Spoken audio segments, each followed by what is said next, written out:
Donc, juste avant de commencer, vous avez bien une fenêtre Q&A qui est disponible. Donc, si vous avez des questions, n'hésitez pas à travers le chat.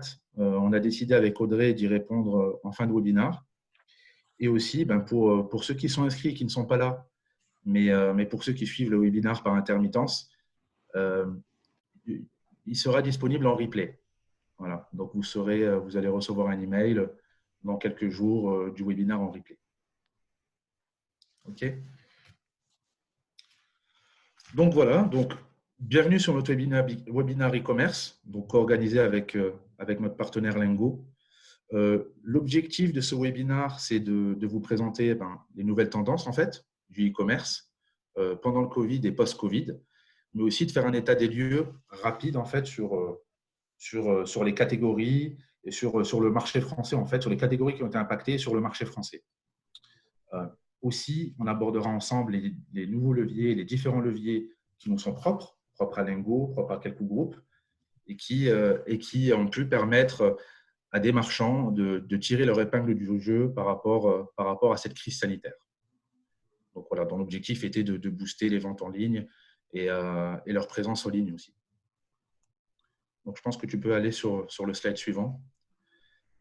Donc en termes d'introduction, en plus d'être un partenaire, je tenais à expliquer pourquoi on a tenu à organiser ce webinaire entre Lengo et quelques groupes.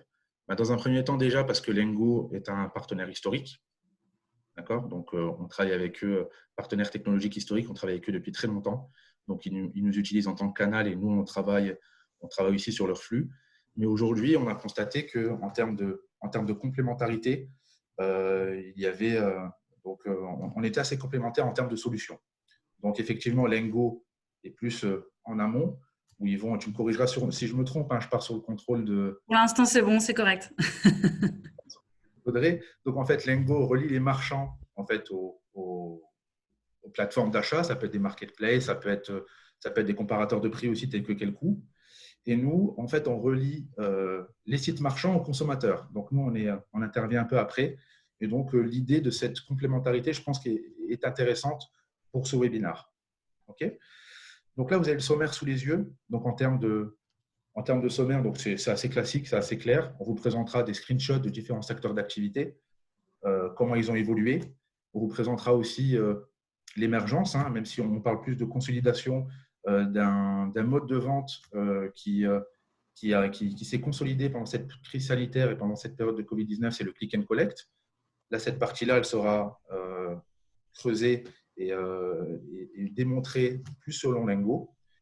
Ensuite, ensemble, on vous présentera deux leviers d'acquisition de trafic qui sont devenus incontournables et qui nous sont propres à Lengo et à Quelcoût. C'est Google Shopping Ads à travers ces différents formats, mais aussi, encore une fois, le click and collect, même qui est redondant, mais qui a été très important pendant cette crise sanitaire, puisqu'il a même été préconisé par l'État, et Google LIA.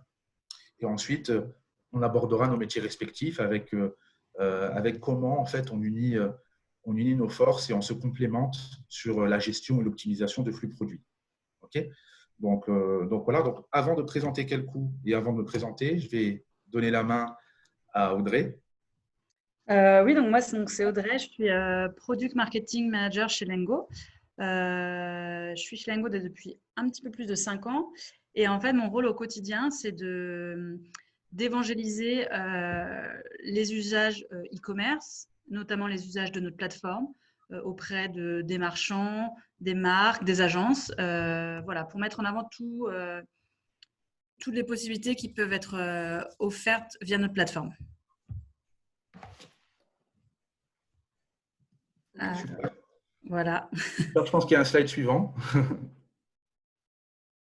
Effectivement. Donc moi, pour me présenter, pour ma part, je suis Mourad Lagra, pour ceux qui me connaissent. J'ai rejoint Quelcoût Group en qualité de Sales Manager en décembre 2019. J'ai toujours occupé par le passé des métiers, divers postes, principalement commerciaux, auprès d'éditeurs de logiciels en mode SaaS, où on était chargé de répondre à des problématiques liées principalement à l'acquisition et la fidélisation, ou au CRM aussi, mais même si c'est lié. Et à travers l'activation d'un certain nombre de leviers, moi à la base, j'étais plus originaire du levier de l'emailing, mais j'ai appris aussi, je connais aussi le levier mobile et j'ai appris, notamment chez Quelcou, les leviers autour des comparateurs de prix, les leviers Google aussi. J'ai une expertise aussi autour de l'affiliation. Mais voilà, j'ai plus une expérience autour des problématiques liées à l'acquisition et la fidélisation pour les e-commerçants. Donc, je vais présenter quelques groupes très rapidement. Qui sommes-nous? En fait, pour résumer, on est spécialiste en acquisition de trafic. Tout cela, c'est matérialisé en fait par une plateforme de marketing e-commerce qui permet de relier les marchands en fait et des consommateurs online. Dans quel but? Dans le but de générer du trafic de qualité. Donc, pour cela, nous, on se repose sur un réseau de partenaires qui nous permet en fait d'afficher le catalogue produit des marchands. Ça peut être à partir d'un flux Lengo sur nos sites comparateurs de prix, quelcou.fr, leguide.fr, etc. Donc, en fait, très rapidement, vous recevez un trafic qualifié sur votre site e-commerce en tant que marchand. Et l'objectif, c'est de générer des ventes en ligne. Voilà. Pour présenter notre modèle économique, aussi, tu peux rester sur ce slide, il n'y a pas de souci. On est sur un modèle économique au CPC, d'accord? Donc, c'est-à-dire que le marchand ne paye que le trafic qu'il reçoit à partir d'un budget qu'il définit mensuellement.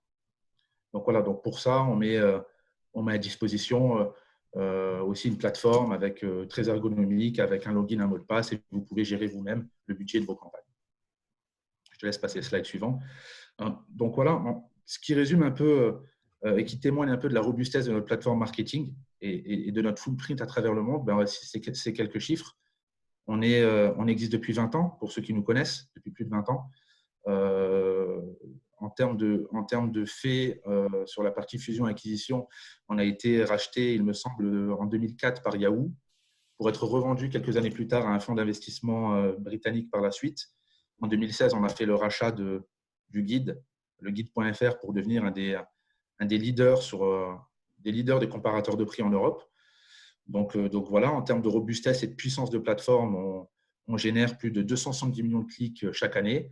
On est présent à travers 26 pays dans le monde et on a plus de 12 000 marchands qui nous font confiance aujourd'hui, dont la plupart des leaders du retail et du e-commerce.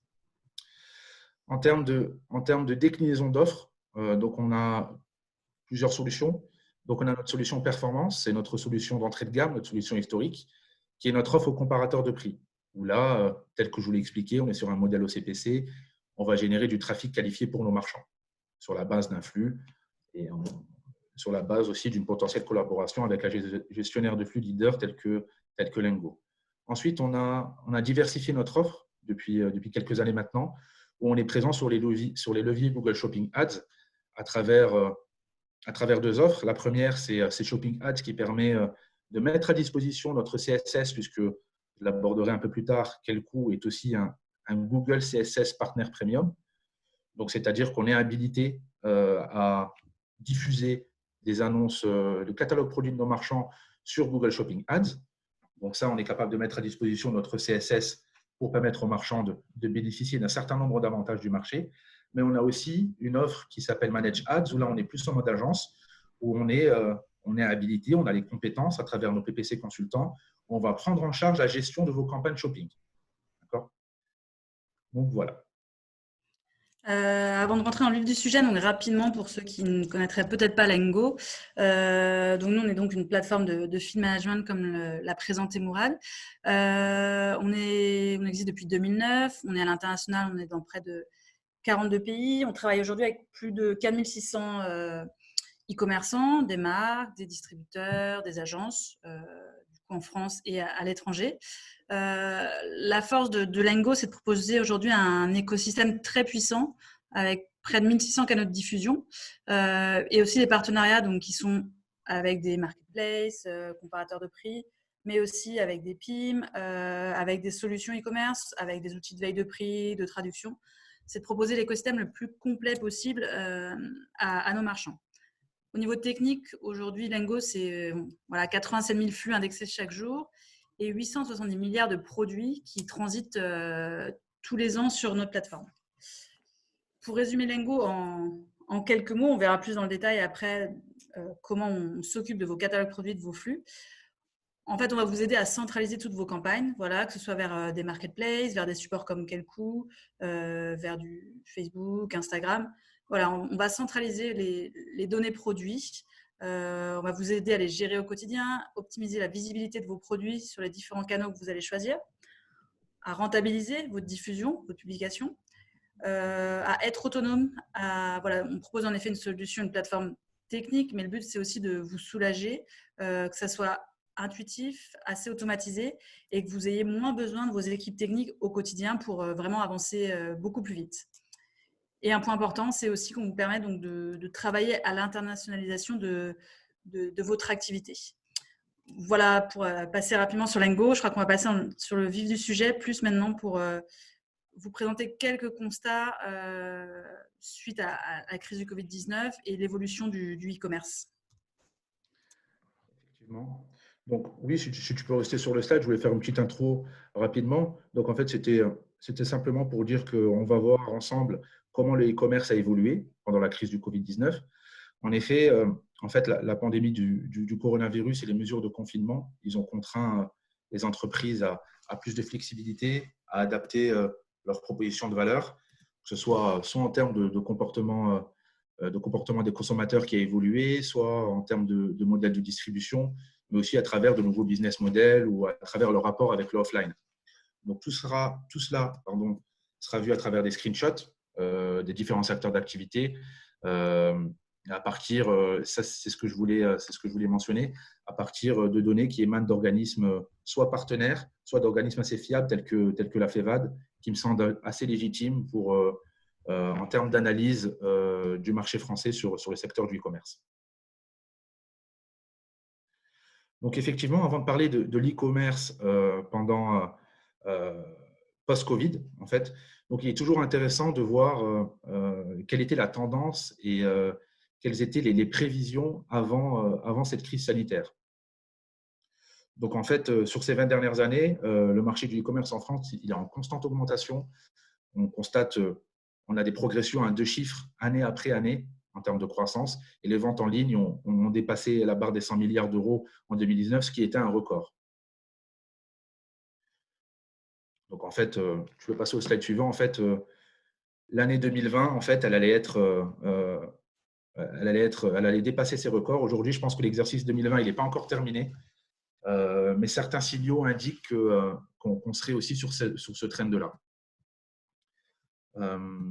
Donc voilà, en termes d'impact du Covid sur le e-commerce en France, là, j'ai essayé d'être le plus optimiste possible et de me décharger de tous les éléments négatifs. Je pense qu'on en a assez par rapport au Covid. En termes d'impact sur les sites e-commerce, par rapport à une étude qui émane de la FEVAD sur près de plus de 150 sites e-commerce, pure player, retailers, fabricants, on constate que 86% ont réussi à maintenir leur activité pendant la crise. D'accord. Donc ça, c'est dû plus à des investissements, à des réajustements qui ont été faits à tous les niveaux. Donc à travers ces chiffres positifs, on a l'impression que si les entreprises ont saisi le train de la digitalisation, je parle de réajustement d'entrepôt, donc lorsqu'on voit sur son slide de réajustement d'entrepôt, de réajustement de la stratégie de livraison, des investissements digitaux, on a l'impression qu'on peut survivre et qu'on peut même surfer en fait sur cette crise sanitaire qui a permis à des e-commerçants de booster leur activité, que ce soit en termes de trafic ou en termes de vente. Juste d'un point de vue exemple, je souhaitais parler d'un marchand qui est client chez nous dans le secteur de l'outillage et de la quincaillerie. Je ne vais pas citer son nom parce qu'il est en vacances actuellement et qu'on n'a pas eu en fait son accord pour pouvoir en discuter. Mais il a reçu en fait en pleine période de confinement, en semaine 1, une croissance exponentielle de commandes en ligne en fait. Donc il a dû faire face à plusieurs défis. Un, c'était des défis d'entrepôt. Donc, il a dû agrandir son entrepôt. De mémoire, il n'avait que 7000 mètres carrés de disponibles.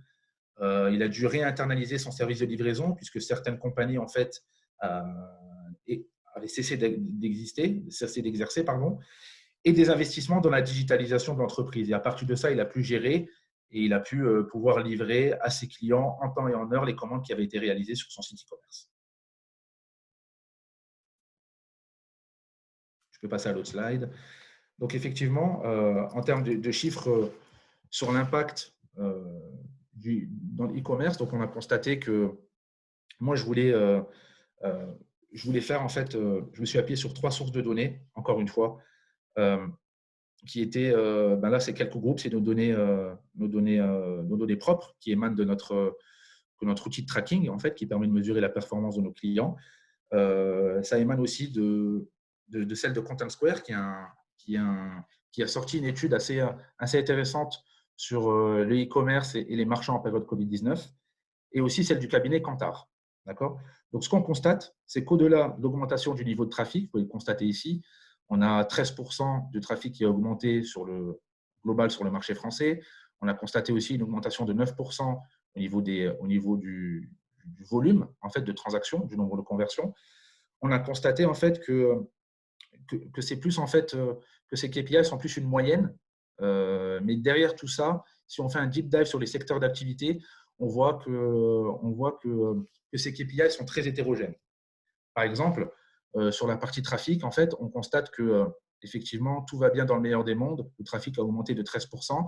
Par contre, si on fait un deep dive sur le temps passé par session et les pages lues par session, on constate que là, cette fois-ci, les internautes restent moins longtemps en fait sur Internet. Donc, on est plus dans le cadre du surfing, en fait. Et ça signifie que les sites qui sont visités, en fait, ils sont de manière plus rapide et moins profonde. Aussi, au-delà des KPI qui sont, là, je voulais raisonner en fait en termes d'entonnoir. Si on part sur le postulat que le trafic a augmenté, que les ventes ont augmenté, que certaines sociétés ont surfé sur la crise sanitaire, si on fait un deep dive encore une fois sur les secteurs d'activité, on voit que d'autres ont pu ont pu avoir le vent en poupe pendant cette période, notamment la grande distribution, où le trafic et la conversion ont doublé. Mais le secteur du voyage, par exemple, en a pâti très profondément.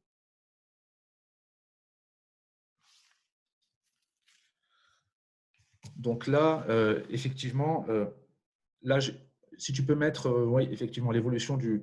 Là, on est sur l'évolution du chiffre d'affaires du retail. Sur le slide là et le slide suivant, j'avais souhaité mettre en lumière 2 KPI que nous, Quelcou, nous regardons beaucoup, mais je pense que les marchands aussi regardent beaucoup, mais aussi nos partenaires technologiques tels que Lengo regardent. C'est le chiffre d'affaires et le niveau de trafic. Donc là, je souhaitais faire une petite comparaison par rapport à nos voisins, en fait, où là, on constate que depuis janvier, toutes catégories confondues, le confinement, il a créé une croissance rapide et accélérée du e-commerce. Alors que d'autres pays, que ce soit l'Italie ou le Royaume-Uni, ont mis plus de temps à générer de la croissance, que ce soit une activité en ligne ou simplement du trafic. Mais je pense que c'est dû aussi principalement à plus de la maturité digitale qu'à la crise sanitaire en propre.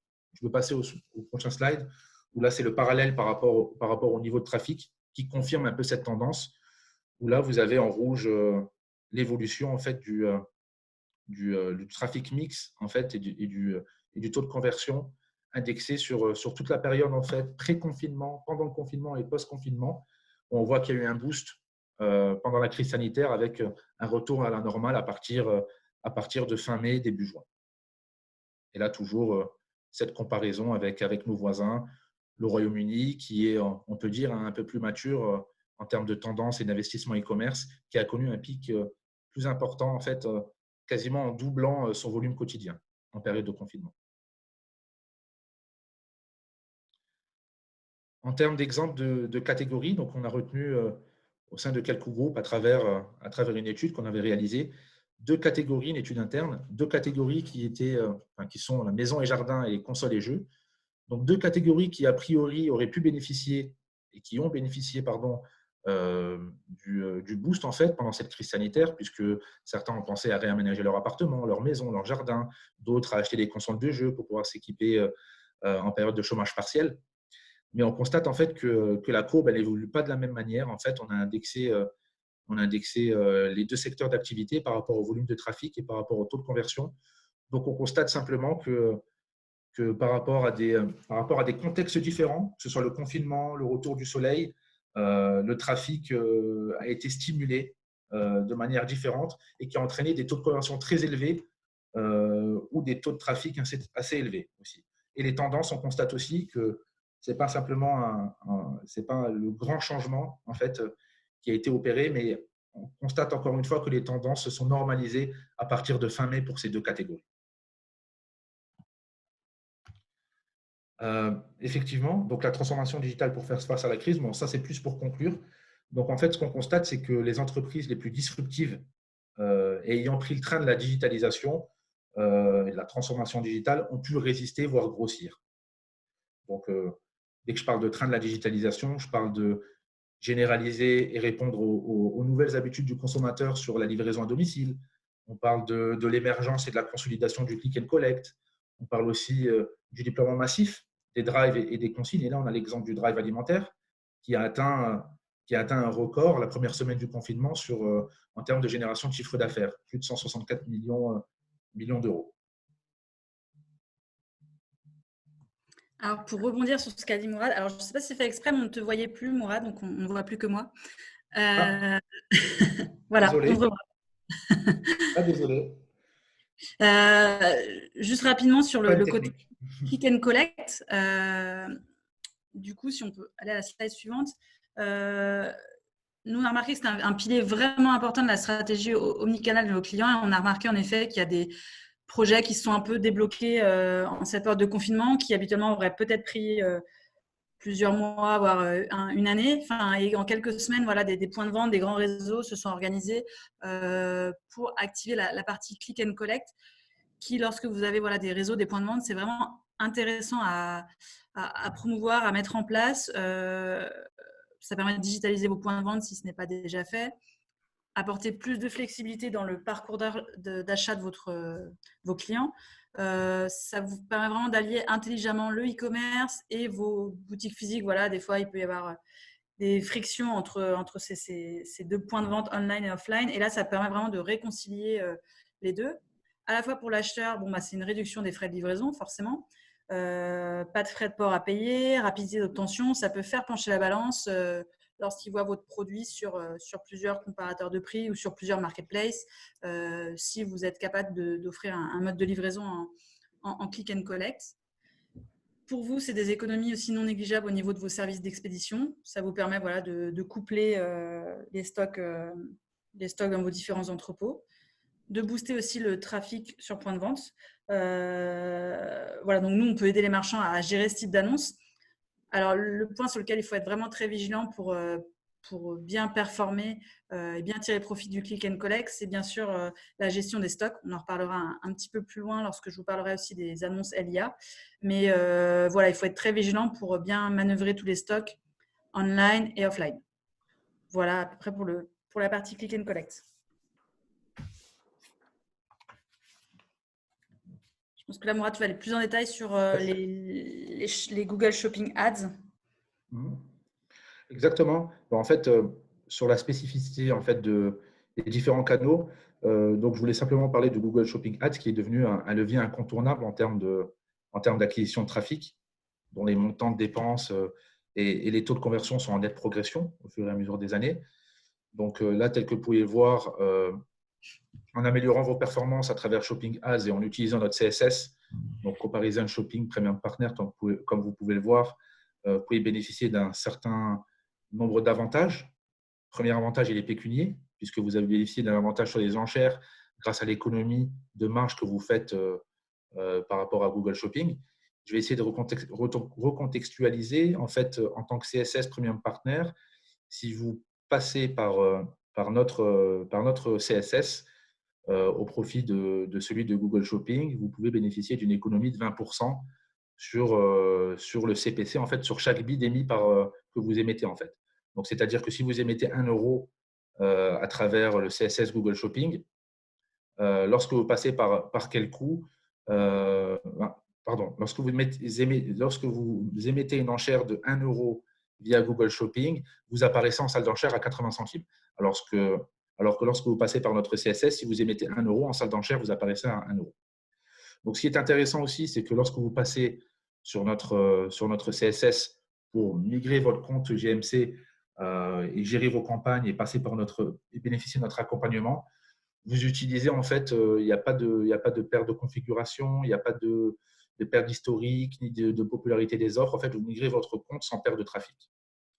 Et là, pareil, une équipe d'experts dédiés PPC avec plus de 8 années d'expérience. On a des anciens PPC consultants qui étaient chez des marchands auparavant. Je pense à des leaders du retail tels que tels que River Island, par exemple. Et pareil, aussi en termes de modèle économique, on est sur des contrats mensuels, sans engagement de durée, sans frais d'installation, mais on prend une commission en fait sur le montant dépensé afin de pouvoir rémunérer en temps homme les équipes PPC qui vous accompagnent. Excusez-moi, je n'ai pas été très clair sur la partie CSS, comment on se démarque. Mais si vous avez des questions sur le chat, je serais ravi de pouvoir y répondre un peu plus tard ou de faire un call avec vous un peu plus tard aussi, un peu plus tard sans souci. Concernant MyProtein, qui est un client Quelcoo en fait, et qui utilise notre CSS afin de bénéficier des avantages du marché suite à la condamnation par Google pour abus de position dominante. En fait, elle vient de là la raison. Ils passent par notre CSS et ils ont pu augmenter leur niveau de trafic combiné à une hausse de taux de conversion et ils ont pu maintenir un niveau de CPC. En fait, lorsqu'on passe par notre CSS, je prends l'exemple de MyProtein, soit vous avez pour option de faire baisser votre CPC et de maintenir un niveau d'impression qui était égal à lorsque vous passiez par Google Shopping en tant que CSS, soit vous augmentez votre CPC, vous gagnez en part de voix, en part de marché et vous augmentez vos impressions.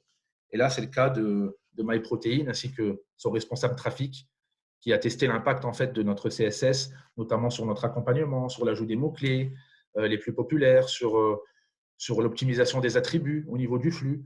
Et là, ils ont constaté directement une augmentation de 12% du volume de trafic. Ensuite, Google Shopping Ads, effectivement, donc là, c'est intéressant de vous le présenter puisqu'il est présent sous différents formats. En fait, chaque format est adapté en fonction soit de la stratégie du marchand, soit au niveau de son audience. Est-ce qu'on sera sur du smart shopping, sur du type ROAS, en fonction d'une audience, en fonction de l'engagement aussi, ou en fonction de sa maturité digitale, tout simplement. Si on est un site e-commerce qui est assez jeune, on aurait tendance à plus utiliser Showcase Ads dans un premier temps pour se construire une notoriété.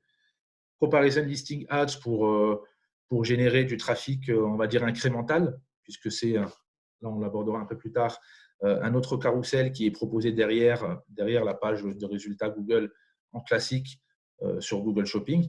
Et Local Inventory Ads, ça je laisserai la main à Audrey qui sera plus à même, je pense, de présenter sa vision de LIA, même si nous on le fait aussi, mais sa vision de LIA selon Lengo. Donc, Showcase Ads, en fait, je ne sais pas si vous en avez entendu parler. Comment ça fonctionne? En fait, tel que je vous l'ai expliqué, ça permet de regrouper en fait des produits associés et de les présenter ensemble en fait pour mettre en avant une marque ou votre entreprise. En fait, ce type de format, en fait, Showcase Ads, il aide en fait à orienter le consommateur sur une décision d'achat. Donc, on a des requêtes génériques telles que jeans ou meubles, et à travers ces requêtes-là, en fait, on a toute une catégorie de produits en fait, qui apparaît avec deux cases, en fait, deux encarts entre deux différents marchands, par exemple, et qui nous permet en fait de faire notre veille en termes d'achat sur Internet.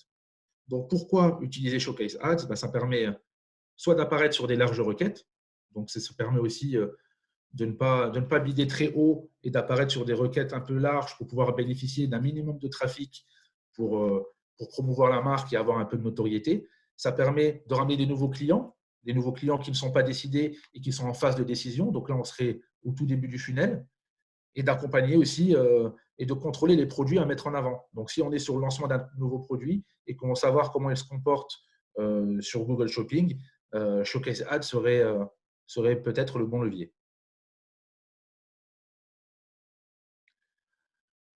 Concernant Comparison Listing Ads, qui est un autre format en fait, qui arrive, qui commence petit à petit à être utilisé, que vous voyez voir apparaître sur la page de recherche Google.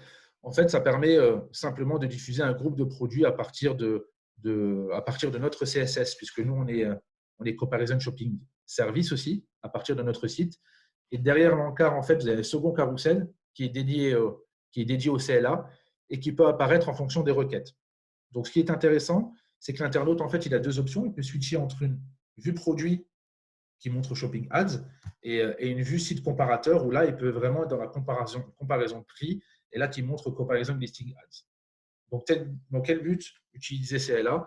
C'est bien sûr afin d'attirer des consommateurs directement sur les sites des comparateurs de prix. Donc là, on est sur du trafic incrémental, en plus de ce que propose Google Shopping via Shopping Ads ou quel coût via notre CSS, et en plus de ce que propose quel coût via nos comparateurs de prix. Donc en fait, on serait sur deux leviers qui se juxtaposent, la partie comparateur de prix et la partie Shopping Ads. Et donc, encore une fois, voilà, ça permet aux internautes de comparer les offres. Et là, je vais laisser la main à Audrey qui rebondira sur LIA, qui est d'un autre format en fait, de produits Google Shopping. Pardon, j'avais pas mis mon micro. Pour les LIA, on est vraiment sur un format plus Web to Store, qui est vraiment une réponse aux recherches un peu hyper locales de vos acheteurs qui peuvent être en pleine mobilité quand ils vont chercher vos produits sur mobile, par exemple. Comme tout à l'heure, je vous en parlais pour Click and Collect, le LIA, c'est vraiment pour assurer une continuité entre votre visibilité en ligne et vos boutiques physiques. Vous offrez aussi une plus grande disponibilité de produits à vos consommateurs.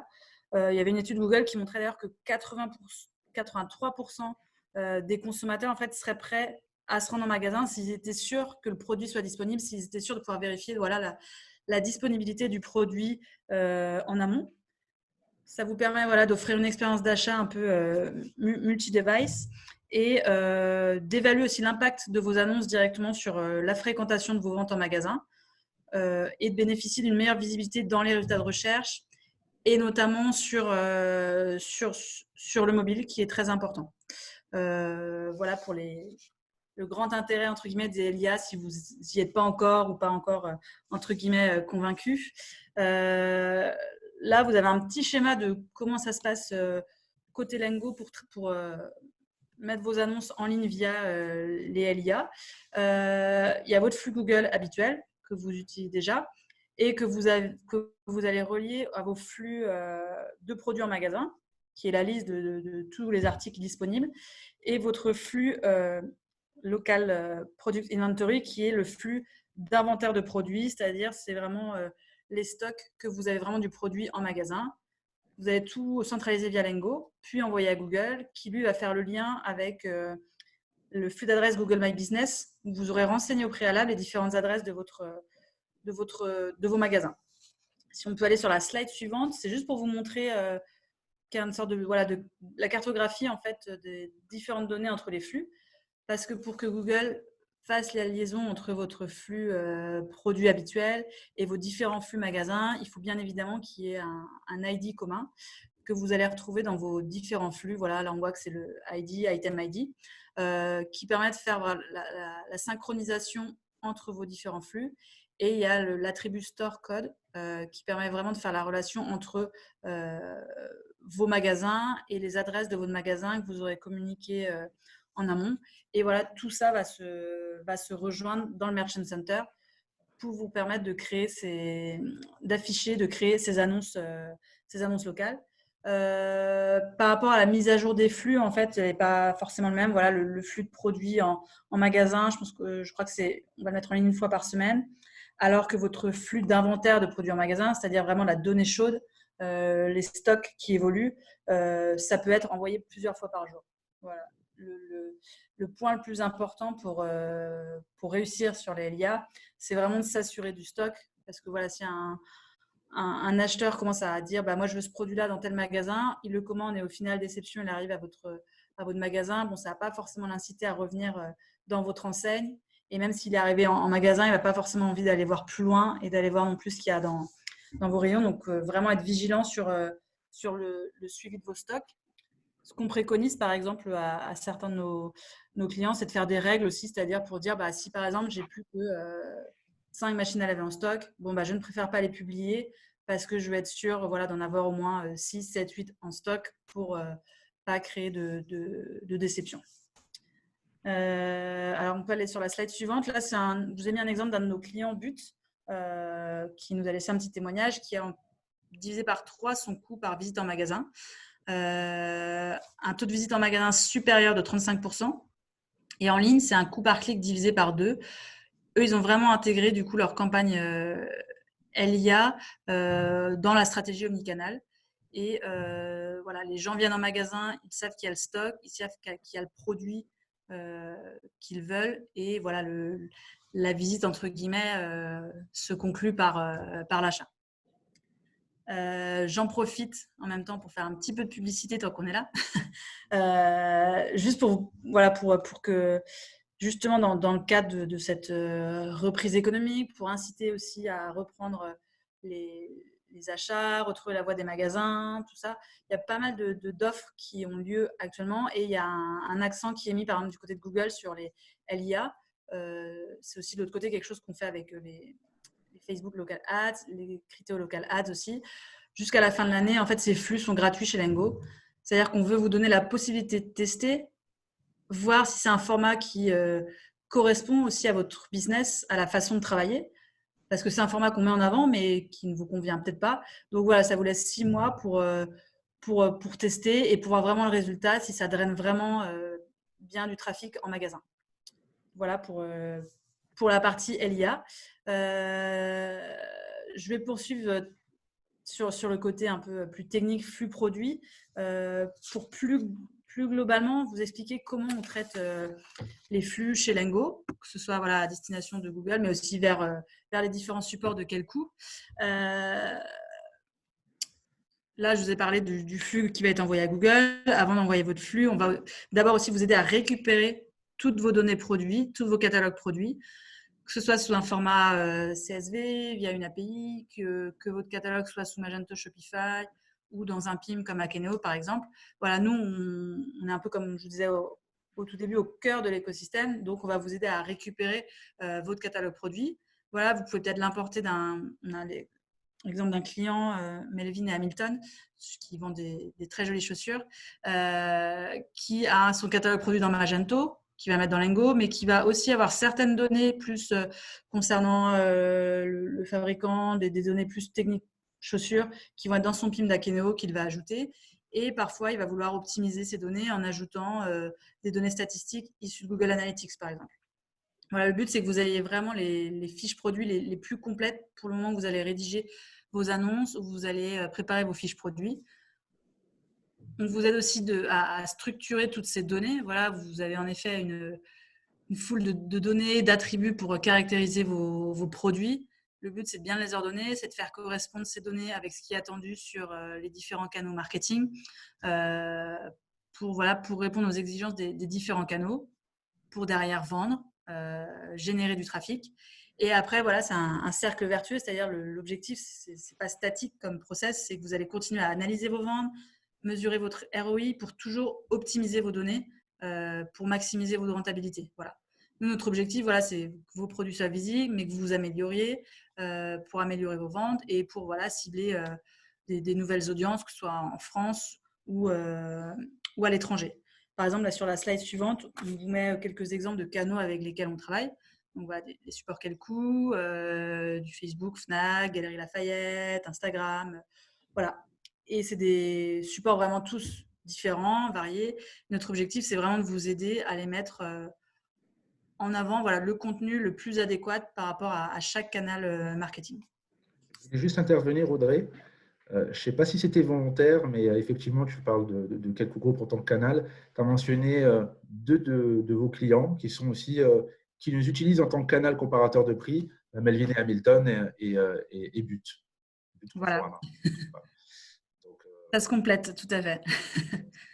Et voilà, le dernier point que je voulais vous dire par rapport à la gestion de ces flux produits, le but, c'est aussi que vous puissiez garder le contrôle, c'est-à-dire que vos produits ne vont pas partir dans la nature. C'est vous qui choisissez les canaux sur lesquels vous apparaissez. C'est vous qui décidez quel produit vous envoyez sur quel canal. Justement, quand je repense à Melvin Hamilton, voilà, ils avaient une stratégie assez précise de segmentation. Sur VP, c'est vraiment les produits de la saison passée pour le déstockage. Sur un Zalando, c'est vraiment les produits les plus récents parce que c'est le canal un peu plus trendy, mode. Les nouveautés sont exclues par exemple de leur flux marketplace parce que voilà, ils veulent les garder pour leur site e-commerce. Voilà, c'est le genre de choses où vous pouvez vraiment être précis pour envoyer les produits qui correspondent le mieux à chaque canal.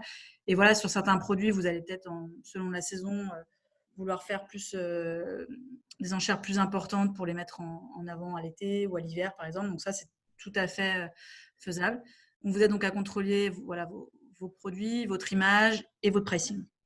Voilà, pour résumer globalement comment vous êtes sur les flux produits. Et je crois que Mourad, tu vas donner quelques indications plus précises sur les flux qu'on peut préparer avec Elpo. Oui, mais effectivement, nous, on travaille beaucoup sur les flux, que ce soit sur les flux en brut, que ce soit sur les Google Merchant Center pour les campagnes Google, que ce soit sur les campagnes en général. En fait, nous, on fait des focus plus sur les implémentations techniques, sur les optimisations de flux et sur les performances de campagne en proprement parler. Comment est-ce que tout cela se combine? En fait, c'est que nous, on met à disposition du temps homme à travers des PPC consultants, tels qu'on l'a vu tout à l'heure, qui ont plus de 5 ans d'expérience dans le domaine et qui permettent d'aller optimiser, d'identifier des opportunités d'optimisation de flux, par exemple. Donc, tu as parlé d'attributs tout à l'heure, à travers le petit schéma que tu nous as montré. On est capable d'aller aussi d'optimiser les mappings, d'optimiser la catégorisation, mais aussi d'identifier les requêtes qui sous-performent, puisqu'on a accès à ce type de données. On peut ajouter et on peut les ajouter au product type, justement, afin de booster le trafic durant des périodes soit les plus calmes, soit les pics de saisonnalité. En fait, peu importe le pic de saisonnalité et le contexte, on va dire marketing, le but étant de rendre, à travers nos équipes, à travers notre technologie, notre expertise qu'on a à travers la diffusion de flux marchands sur nos sites comparateurs de prix, de rendre le flux en fait le plus propre et le plus quali afin qu'il soit le plus agréable possible et le plus, on va dire, attrayant à l'engagement. Okay. Donc, on a plusieurs supports qu'on met à disposition du marchand, que ce soit sur la création d'audience, sur des stratégies qui peuvent être la génération de trafic, on va dire, générique à travers Showcase Ads. On peut supporter aussi le marchand à travers sa stratégie d'enchère et de bid. Donc voilà, donc l'objectif, tout simplement, c'est nous, en tant que CSS Premium Partner, mais aussi en tant que comparateur de prix qui existe depuis environ 20 ans, c'est de tirer un profit à un maximum en fait, des différents leviers, que ce soit comparateur de prix, mais aussi Google Shopping Ads sur la partie flux produit. Et je pense qu'on a un cas client pour le prochain slide, effectivement. Donc, on a Woodbrass, pour ceux qui connaissent. C'est un leader dans des instruments de musique, en fait, que ce soit neuf ou occasion, qui passe par nous pour diffuser son catalogue produit sur les comparateurs de prix, donc quelcoût.fr, le guide, etc., mais aussi qui nous utilise en tant que CSS afin de bénéficier de certains avantages du marché, notamment un CPC compétitif, en étant exonéré de ces 20% que Google Shopping prend sur chaque bid. Et au-delà de tout ça, donc des avantages, on va dire en nature, hein, qui sont fournis par Quelcoût en tant que CSS, on fait bénéficier Woodbrass en fait, d'un accompagnement pour optimiser le flux produit. Donc, tout ce qui est attributs, title, description, images. Donc, tout cela est optimisé et ça permet justement d'être le plus, on va dire, le plus attrayant possible sur le carrousel, sur PLA, Google Shopping. Et en termes de résultats, Quelcoût Group a permis aux marchands, de faire baisser son CPC un tout petit peu, mais la stratégie était plus vraiment d'aller générer du trafic et donc d'augmenter ses impressions, et c'est ce qui a été le cas avec une augmentation de plus 45%. Donc voilà, bon, la conclusion, moi je pense que j'espère que vous avez pu apprécier ce webinaire. Si vous avez des questions, n'hésitez pas, c'est maintenant à travers le Q&A. Et on a des ressources ici à disposition, qu'elles soient techniques ou au niveau marketing, et on serait ravis d'y répondre. Je ne sais pas si Audrey, tu as une conclusion à faire concernant Lengo.